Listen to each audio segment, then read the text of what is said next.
The next piece in the project, Fragments of Self, is this: adulthood inspiration.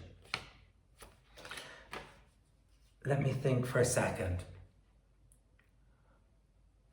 When I was in my late teens, I began to realize that some of the people who would come and go from Langton House were very, very unusual indeed, and that I could learn from them and kind of be helped by them, but more importantly, be inspired by them.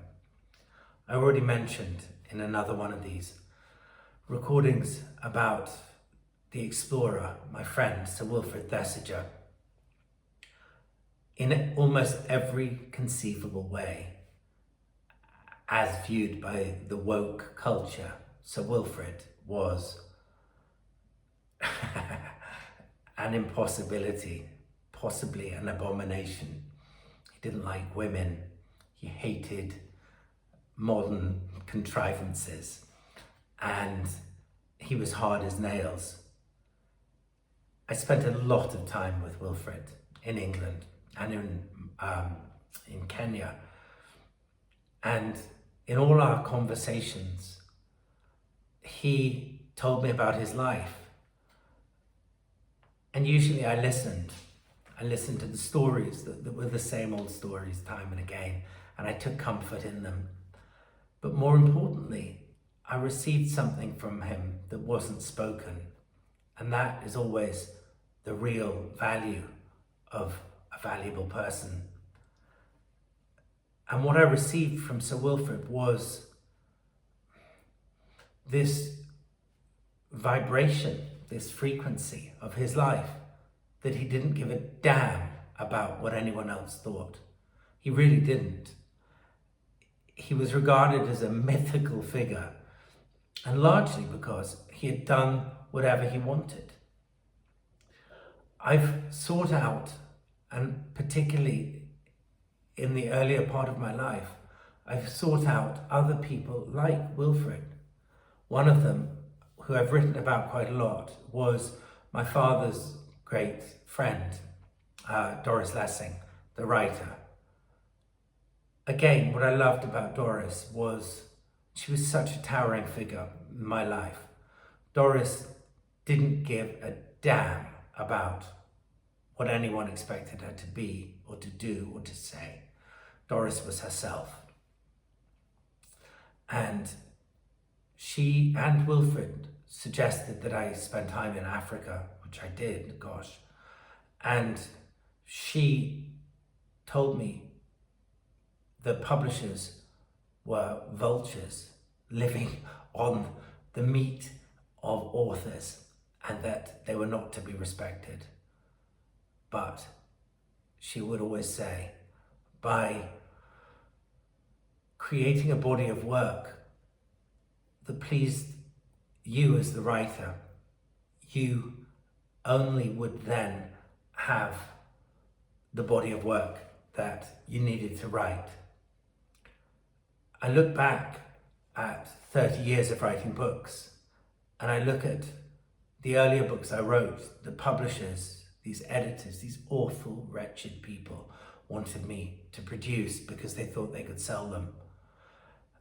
And I'm ashamed that sometimes early on I listened to them, usually because they said if I didn't, they wouldn't give me the money that I had been promised.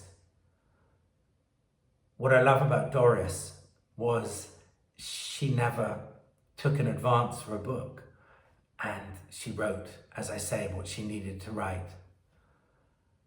There have been all kinds of other inspirational figures in my adulthood. More often than not, they come unexpectedly and never in the form that I expect. One of them, about 3 or 4 years ago, came into my life for a short moment, for a couple of hours. Her name was Marjorie, and she was an oldish lady living in Alice Springs in Australia, and I was taking a train across Australia. It's called, well, firstly I took the Indian Pacific from east to west, and then it was actually when I was taking from Darwin down to Adelaide, the Ghan, the famous Ghan, named after the Afghan cameleteers. I met Marjorie in a laundrette on a Saturday afternoon, and I was doing my laundry.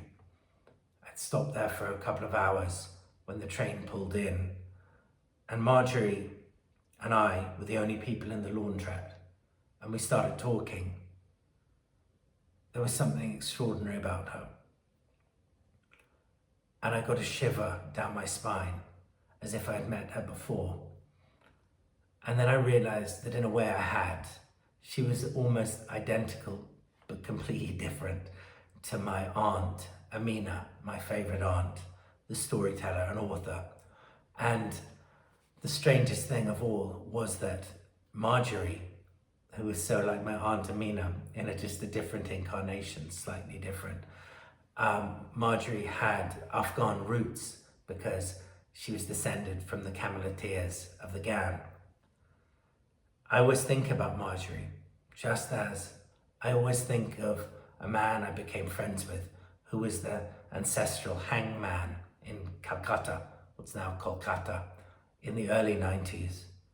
He would teach me tricks of his trade, even though I used to tell him that I may not have use for them.